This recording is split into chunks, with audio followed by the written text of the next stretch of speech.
Welcome to Luca is a Billionaire, where the only thing I invest in is your answers. You start by prioritizing safety.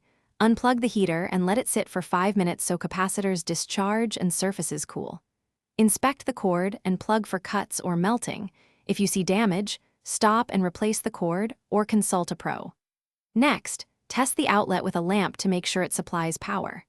Keep the model number handy, because once done you will reference specifications for replacement parts or fuse ratings, and this saves time when troubleshooting. You now open the heater, remove screws and safely set the grill aside while noting where each fastener goes.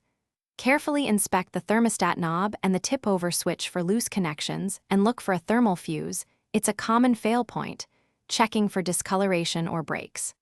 Once done, use a multimeter to test continuity across the tip-over switch, thermal fuse, and heating element. This tells you what part is open. If you find an open fuse or burned wiring, you replace faulty parts with OEM equivalent components. Thermal fuse, tip-over switch, or the heating element, making sure connections are tight and insulated. Once done, reassemble the grill and screws, plug the unit into a tested outlet, and power it on at the lowest setting while watching for proper airflow and any unusual smells. If the heater still won't turn on, recheck continuity points and confirm the breaker isn't tripped.